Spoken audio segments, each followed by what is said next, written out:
On a storm-lashed orbital medbay circling the shattered moon of Kelthar, a lone human cadet lay motionless beneath flickering biolights, his body scorched by alien energy, his pulse fading like a dying star.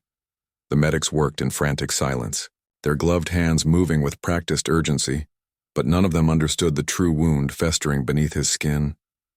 It was not plasma or shrapnel that had felled him. It was something older, something that whispered in the dark corridors of his mind. The medbay hummed with the low thrum of life support systems and the occasional beep of failing vitals monitors outside the reinforced viewport. Lightning crackled across Kelthar's broken surface, a dead world split open by ancient wars, its jagged canyons glowing faintly with residual radiation. Every few seconds a tremor shook the station, not from the storm, but from something deeper, something buried. Cadet Daniel Cross, 19 years old, and barely 6 months into his tour with the United Earth Defense Corps, had been part of a recon team sent to investigate anomalous energy readings near the equatorial rift zone. They found nothing at first, just dust, silence, and the bones of long-dead machines. Then the sky split open. No, one saw what struck him, only that he collapsed mid-step, his neural implant overloading, his eyes rolling back, his skin turning cold as vacuum. Within seconds, the rest of the squad dragged him back to the dropship, screaming for evac. All comms went dead for 17 minutes when they finally re-established contact. Daniel was already aboard the medbay, orbiting 200 kilometers above the surface and not breathing. Now he lay in Isolation Chamber 7, surrounded by humming diagnostic drones and flickering hollow screens displaying data. No one could interpret his temperature, cycled between freezing and feverish. His brain waves showed patterns resembling deep meditation, not coma, and his blood carried trace elements unknown to human science. The lead surgeon, Dr. Mara Ellis, had ordered full quarantine, but even she admitted they were flying.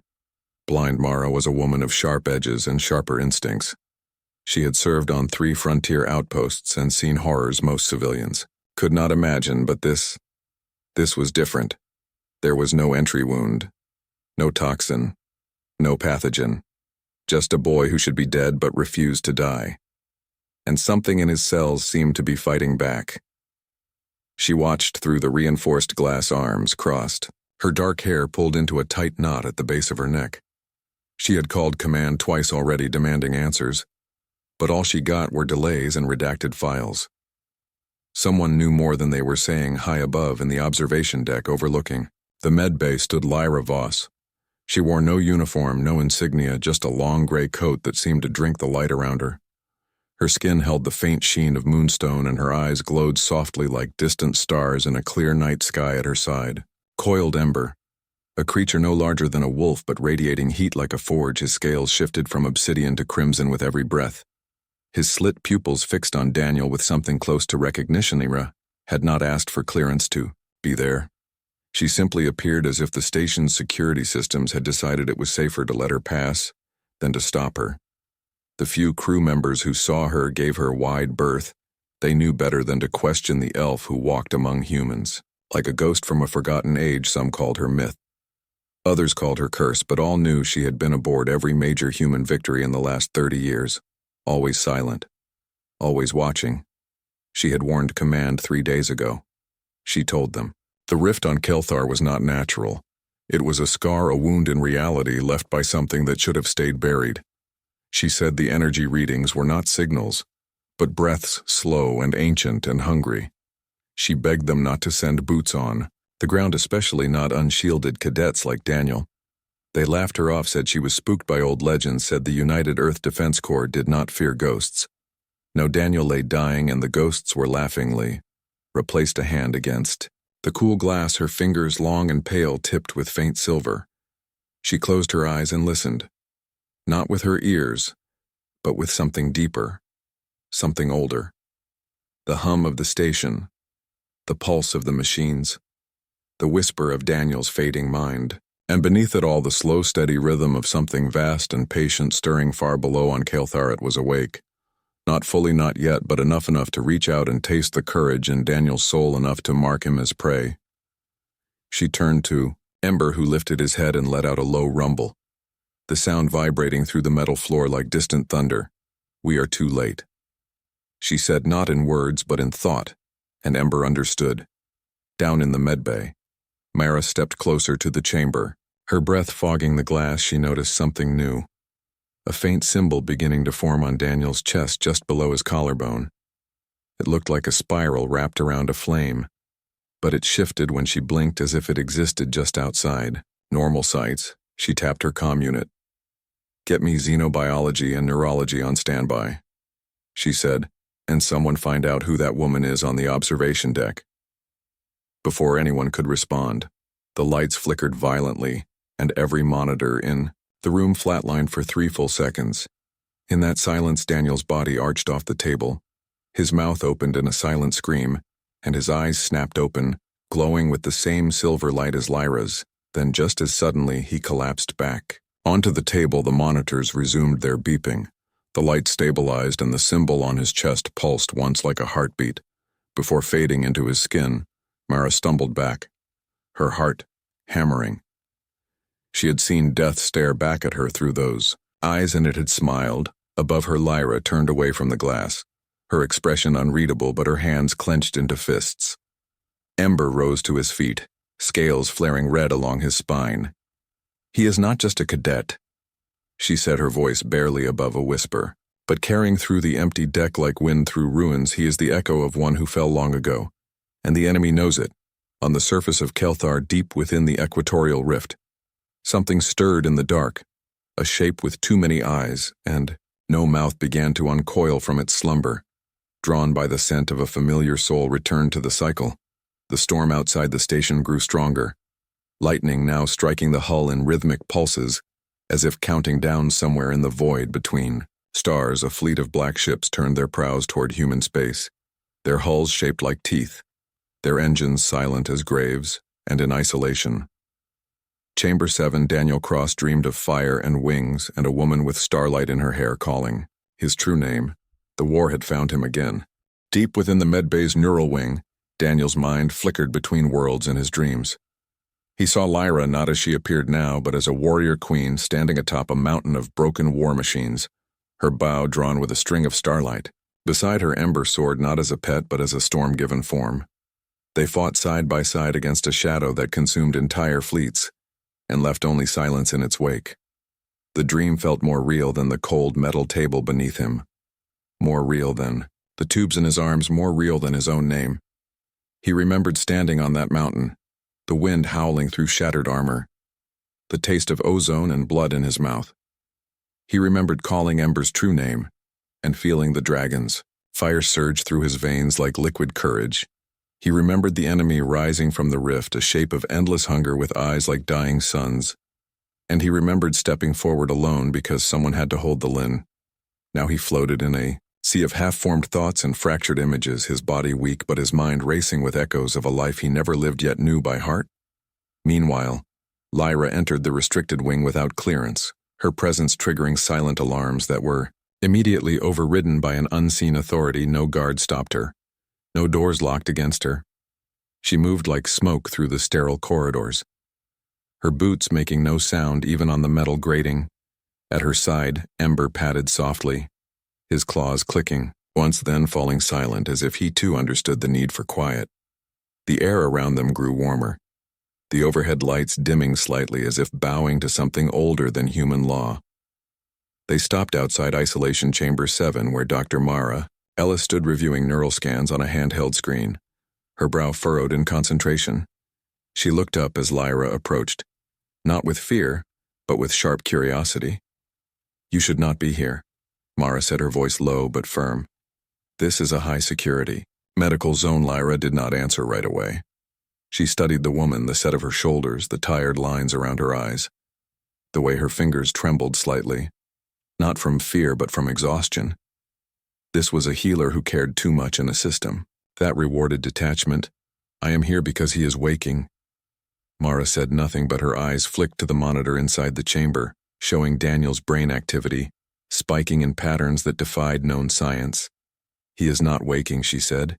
"He is remembering." Lyra stepped closer, placing a hand on the glass, her palm leaving no smudge, no print, just a faint shimmer like heat haze. Mara watched as the symbol on Daniel's chest reappeared stronger. This time, clearer, a spiral wrapped around a flame with tiny runes curling along its edges. "What is that?" Mara asked. "A bond mark," Lyra said. "It means he was chosen once and chosen again. Chosen by Hobby, the old ones, by the dragons, by the silence between stars." Mara stared at her, then at the boy, then back at her. "You expect me to believe that? I expect you to see what is in front of you," Lyra said. "The human mind clings to logic like a raft in a storm. But some truths sink logic. They drown it and rise in its place." Before Mara could respond, Daniel's body jerked, his fingers curling into fists, his lips moving silently, forming words in a language no human had spoken in 10,000 years. Lyra opened the chamber door without touching it, the lock disengaging with a soft click that should not have been possible. She stepped inside Ember, following close behind his heat, causing the air to ripple. Mara started to protest but stopped when she saw Daniel's eyes open, not fully, not with awareness, but with recognition. He looked at Lyra and whispered a single word. Kaelin. Lyra froze for the first time since arriving. Something like pain flickered across her face, then vanished. "He remembers his past name," Mara said slowly. "He remembers his duty." Lyra corrected. She placed her hand on Daniel's forehead, her skin cool against his feverish brow. She closed her eyes and began to hum a low, wordless melody that seemed to vibrate in the bones, not the ears. Ember lay down beside the table, resting his head on his paws, his eyes half closed but alert. For 3 seconds, the machines around them went silent. No beeps, no hums, no whirring fans, just stillness in that stillness. Daniel's vitals stabilized, his breathing deepened, his skin lost its sickly gray tone, and the symbol on his chest glowed softly like embers in a dying fire. Then the machines roared back to life, louder than before, as if startled. Mara stared at the readings, her mouth slightly open. The neural storm in Daniel's brain had calmed, not disappeared, but organized into coherent patterns, as if his mind had found an anchor. "Who are you really, Lyra Voss?" Mara asked. Lyra turned to her, her silver eyes unreadable. "I am the one who remembers what the galaxy forgot." She walked to the window and looked out at Kael'thar's broken surface. The storm, still raging below, but now with a strange rhythm, almost like breathing. "Long ago," she began, "humans were not alone in their courage. Other beings walked the stars. Elves, the last of the star weavers who shaped reality with song and memory. Dragons, the Voidborn who burned lies to ash, and many others. They all fought together in the silence war against the Devourer, a being that fed on fear and erased entire civilizations from time itself. We sealed it beneath Kael'thar using a ritual that cost us everything. Every elf, every dragon, every human who knew the truth, they gave their lives to. Lock it away. Daniel was one of them, Mara guessed. He was Kaelin Lyra. Said a Deathworld scout bonded to me through the Dragon Pact. He held the pass at Virith Ridge while I completed the final chant. He died so the seal could hold, and now the seal is cracking. The Devourer is stirring, and it has sensed Kaelin's soul returned in this new body. It marked him the moment he stepped near the rift. That is why he was struck not by weapon but by hunger." Mara looked at Daniel, then at Ember, then back at Lyra. "This is insane, is it?" she asked. "Did your science explain the symbol on his chest? Did it explain why his blood resists every known pathogen? Did it explain why he is alive at all?" Mara had no answer. Outside the station, a new alert flashed across the command deck. Deep space. Sensors had picked up an anomaly near the outer edge of the system. Something large moving without propulsion. Something that bent light around it like a cloak. Lyra felt it before the alert sounded. She turned sharply, her hand going to the knife at her belt. Ember rose to his feet, a low growl rumbling in his chest. "They are coming," she said. "Who the heralds? The Devourers. Children, they hunt those marked by the old bond. They will tear this station apart to get to him. We have to move him," Mara said, already tapping her comm unit to alert security. "No," Lyra said, "they will not find him here." She placed both hands on Daniel's chest and spoke a single word in the old tongue. It sounded like wind through ancient trees and stone cracking under pressure. The symbol on his skin flared bright, then sank inward as if drawn into his bones. Daniel gasped once, then fell into a deep, natural sleep, his breathing slow and steady. "What did you do?" Mara asked. I hid him, Lyra said from their sight.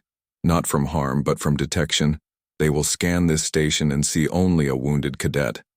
Not the echo of Kalen, Mara wanted to argue. Wanted to demand proof. But something in Lyra's voice, the weight of centuries in every syllable, stopped her.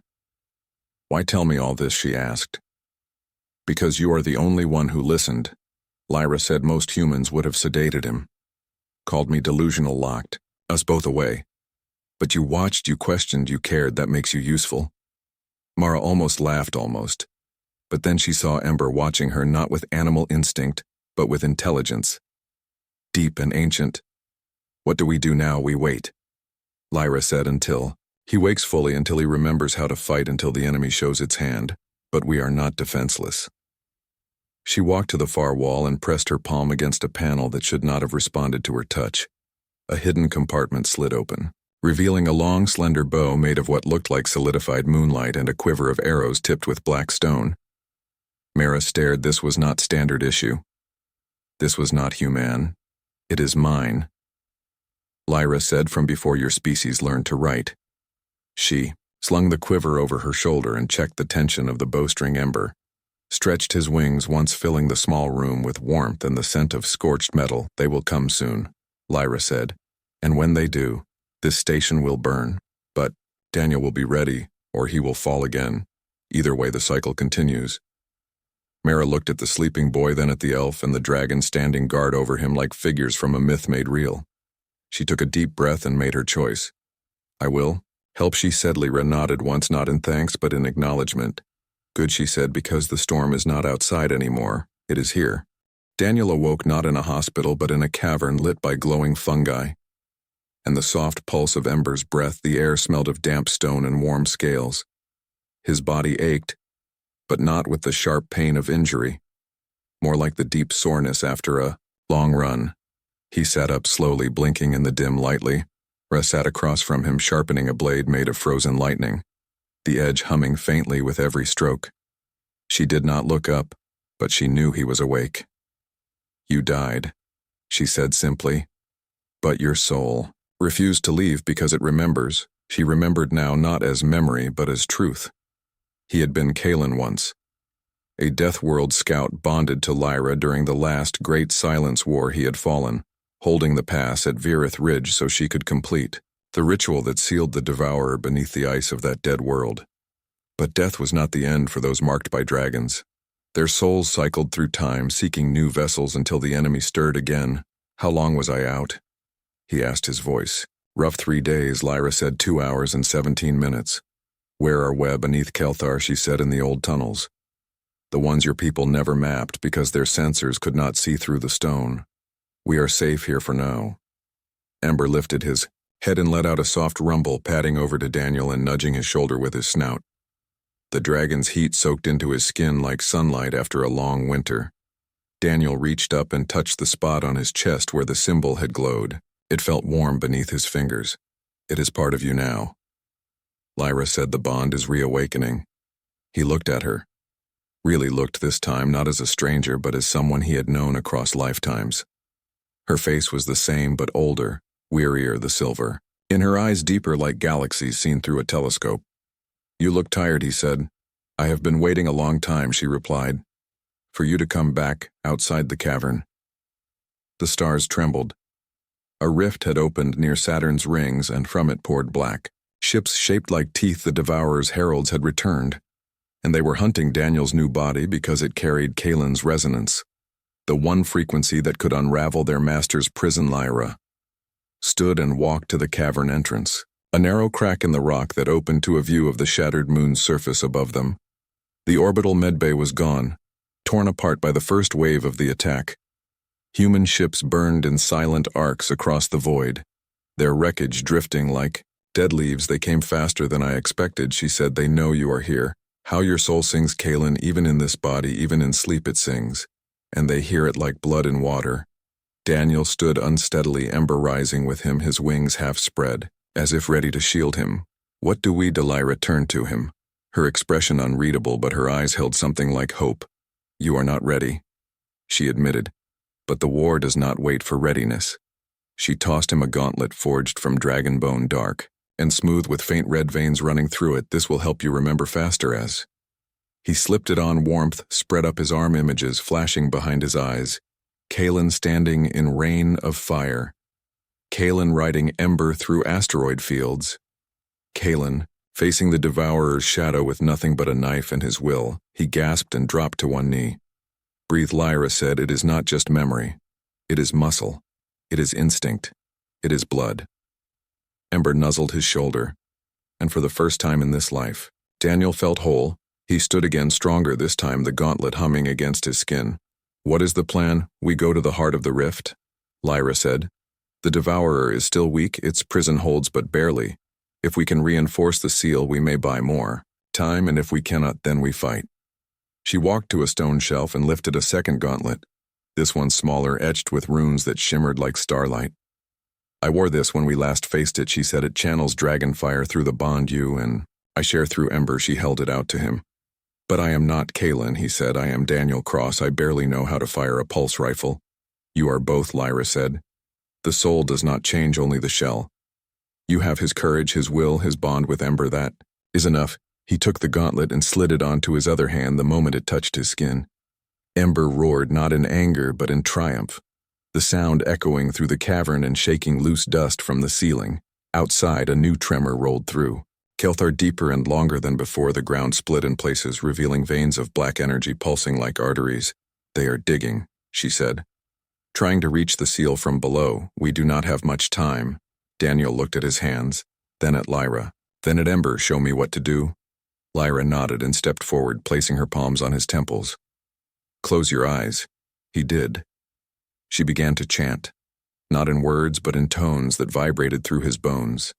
Images flooded his mind, not as dreams but as lessons. How to read the air for danger, how to move with the speed of thought, how to call Ember's fire through the bond, how to stand against the Devourer's gaze without breaking. It lasted only minutes, but felt like hours when he opened his eyes again. His vision was sharper, his body lighter, his mind clear. I remember, he said. Good, Lyra said, because they are here. A shadow passed over the cavern entrance, not from above but from within the rock itself. A tendril of darkness snaked through the crack, black and oily with faint eyes blinking along its length. Ember lunged before Daniel could react, his jaws closing on the tendril and burning it to ash with a single breath. More followedly, Ra knocked an arrow and fired, the black stone tip piercing the rock and exploding in a burst of silver light. The entire entrance glowed for a moment, then collapsed, sealing them in. That will not hold them long.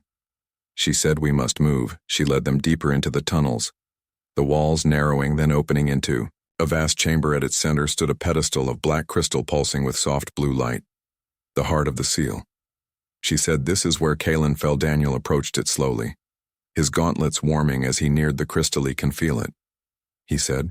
The Devourer, it is watching. It always watches. Suddenly the ground shook violently, cracks spreading across the floor, black smoke rising from them.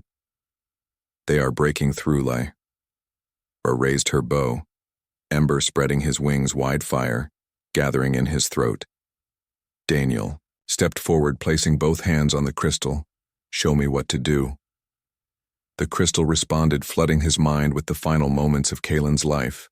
The pain, the fear, the love for Lyra, the trust in Ember, the choice to stay and die. So others could. Life he understood now.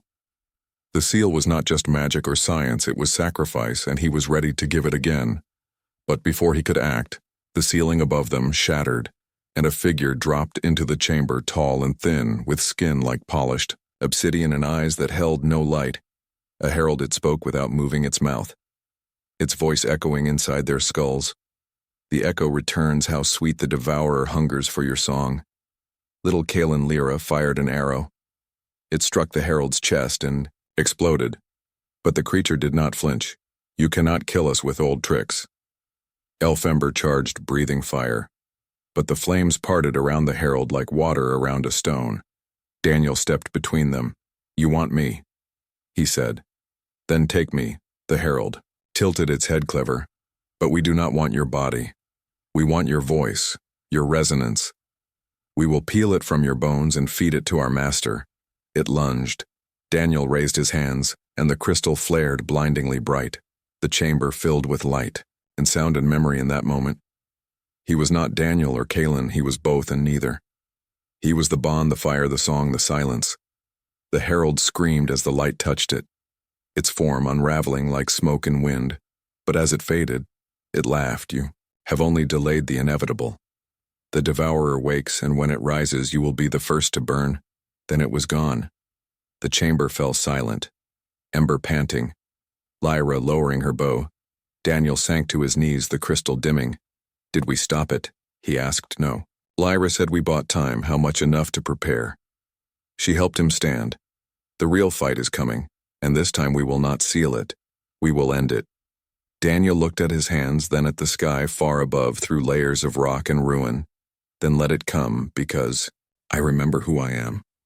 With Ember as their transport, they launched from the cavern, riding the dragon's wings through the upper atmosphere and into the void.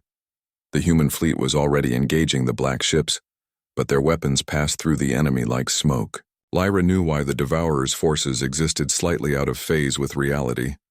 Only those touched by dragonfire or elf song could harm them. The sky burned with silent explosions as human cruisers fired barrage after barrage into the void, their plasma rounds dissipating against the black hulls without effect from the command deck of the flagship Centauri.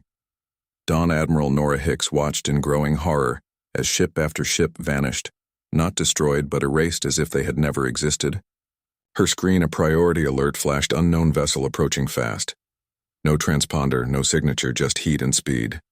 Before she could react, Ember burst from Kael'thar's atmosphere, his wings trailing fire like comets. Lyra sat astride his back, one hand gripping his spine, the other holding Daniel, who clung tight, his gauntlets glowing faintly with stored energy. They banked hard, avoiding a volley of human fire, and circled toward the Centauri Dawn's hangar bay. "Open your doors, Admiral." Lyra's voice echoed through the ship's comm, not as a request, but as a command. Nora hesitated, then recognized the dragon. The elf, the boy from the medbay reports. "Clear the bay," she ordered. The massive doors slid open, and Ember landed with a thud that rattled, the deck crew scattering as heat rolled off his scales. Daniel stepped down, his legs shaky but his eyes sharp. He looked at Nora, who stood in full uniform, her face lined with stress and sleepless nights. "We need your help," he said. She studied him then, Lyra then the dragon, who watched her with ancient eyes. "What do you need? A path to the largest black ship?" He said. "It is the core. The Devourer's eye is inside." Nora shook her head. "That ship has swallowed 3 destroyers whole. Nothing gets close. We are not nothing." Daniel said. Lyra stepped forward. "We will draw their fire. You send your best pilots as distraction, make them think you are launching a full assault. And we go in through the shadow side where their senses are blind." Nora wanted to argue, but she had seen enough to know this was beyond human tactics. She nodded sharply. "You have 10 minutes before the next wave hits." "Thank you," Daniel said. Ember lowered himself and they climbed back on his back. The dragon leapt into the air before the hangar doors fully closed, his wings catching the void like water outside. Chaos reigned. Human fighters darted between black ships, their lasers useless, but their presence enough to draw attention.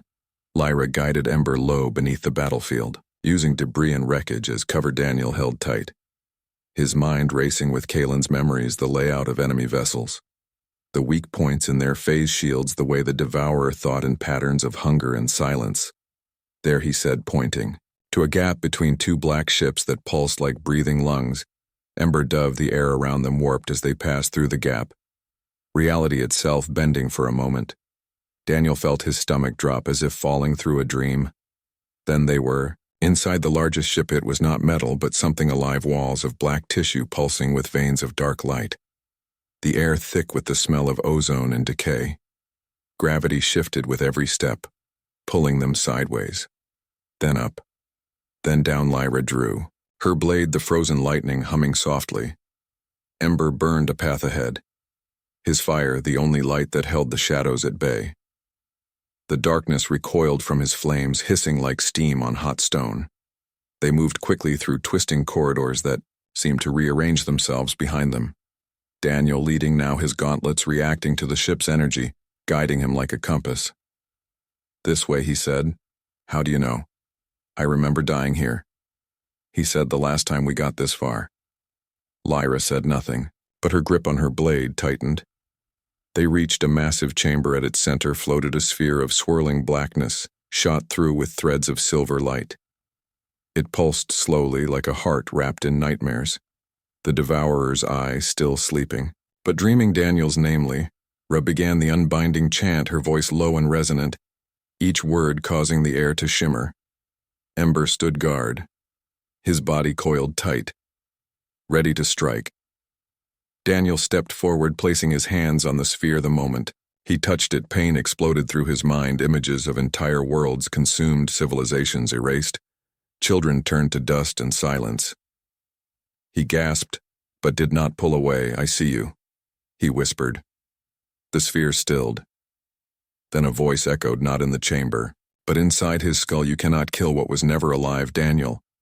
The walls of the chamber rippled, shadows peeling away like skin, revealing eyes, hundreds of them all fixed on him. You are just a boy, a copy, a ghost. I am Kalen, he said, and Daniel and the fire between them. The shadows surged forward.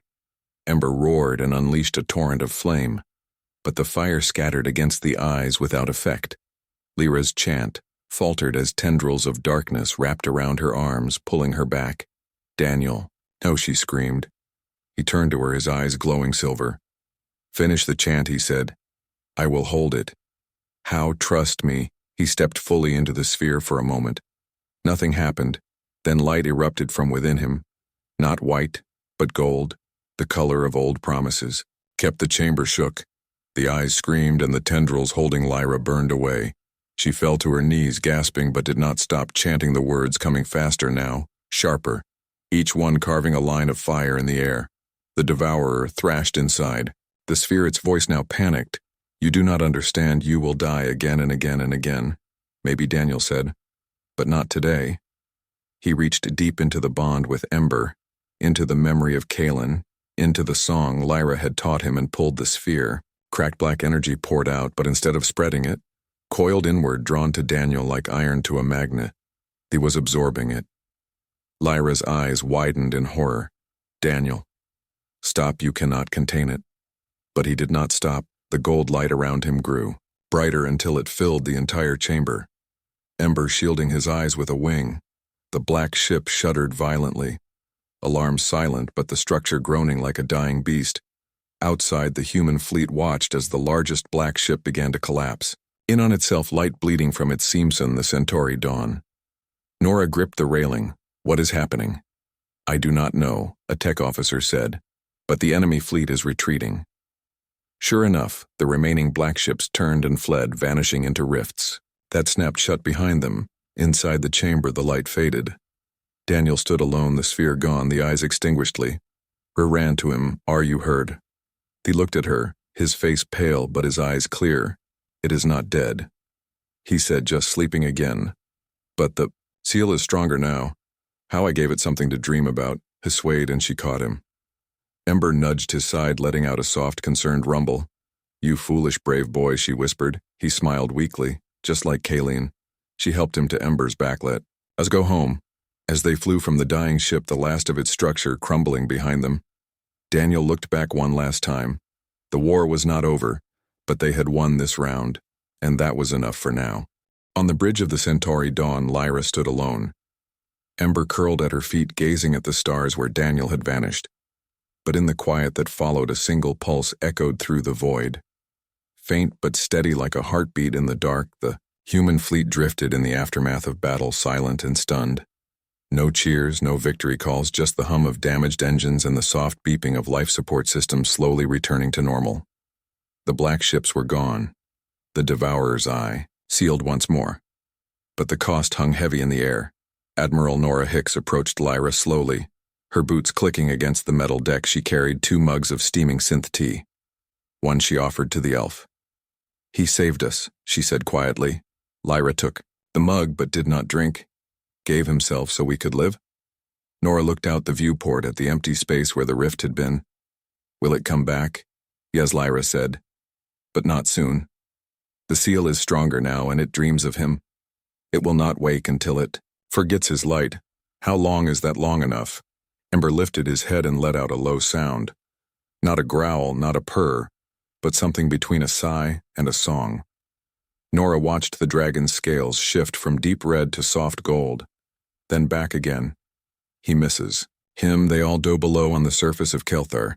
The storm had calmed the cracks in the earth, slowly closing as if the moon itself was healing. Mara Ellis stood in the ruins of the medbay. Now just twisted metal and shattered glass, she held Daniel's medical file in her hands, the last page blank except for a single symbol drawn in ash. The same spiral wrapped around a flame. She folded it carefully and placed it in her pocket. "You were never just a cadet, were you?" She whispered back on the Centauri. Dawn Lyra walked to the comm station and activated a secure channel. Not to Earth Command, not to any human network, but to a frequency older than stars, a tone only dragons and elves could hear. She spoke one word, awake far beyond the edge of known space in a hidden fold of reality. A great shape stirred, scales the size of continents shifting in slow motion, eyes opening like twin suns. Ember lifted his head and answered with a call that rippled through the void. The dragon clans were returning. Meanwhile, in a quiet sector near the Orion Arm, a small colony ship drifted, its engines offline. Its crew in cryo-sleep, all but one. A young boy no older than 10 sat by the observation window, his face pressed to the glass, watching the star. She should not have been awake. His name was Eli Foster. Simple name, quiet child assigned to maintenance level 3. Nothing special. Nothing marked. But when a meteor shower struck the ship and alarms blared through the corridors, he did not panic. He stood, walked, to the emergency panel and rerouted power with hands too steady for his Aegeas. The ship stabilized. He looked out again and smiled. In his chest a faint warmth pulsed, and far away on the Centauri dawn. Lyra turned sharply, her eyes narrowing. Ember rose. To his feet, a low hum building in his throat. "What is it?" Nora asked. Lyra did not answer right away. She listened to the silence between the stars, the same silence that had once carried Kalen's last breath. A new echo, she said, on the colony ship. Eli touched his chest where the warmth bloomed beneath his skin. He did not know why, but he whispered a name, Daniel. Then he turned and walked back to his cryopod, but did not get in. Instead, he sat on the floor and began to hum a tune he had never heard before but felt like home. Back on the flagship, Mara arrived via shuttle, her coat dusted with ash. She found Lyra on the observation deck. "You knew he would not stay gone," she said. "I knew his soul would find a new path." Lyra replied, "Is that him? Not him, but a thread of the same light." Mara looked at the stars. "So the war continues." "Yes, but now we are ready." Ember spread his wings, once a shower of embers drifting into the void, not burning but glowing like fireflies carrying memory across the dark. Lyra placed a hand on Mara's shoulder. "You will teach them," she said, "the humans, the ones who listen, who care, who fight. Even when they do not understand." Mara nodded. "And you I will watch, I will wait. I will remember, because someone must." As the Centauri dawn turned toward home, its hull scarred but whole, its crew alive but changed, a new signal blinked on long-range sensors, faint but clear, coming from the direction of the outer rim. Not a threat, not a distress call, just a pulse, steady, strong, familiar. Nora looked at Lyra. "We answer." Lyra smiled for the first time in many years. "We follow." Ember leapt into the air without command, his wings catching starlight as he soared ahead of the ship. A living beacon. Mara watched them go, then turned to the crew. "Prepare the fleet," she said softly. "Not for war, for hope, and far beyond the edge of known space." A boy opened his eyes on a new world, his skin marked with silver veins and his breath smelling of smoke and stars. The war was not over, but hope had returned.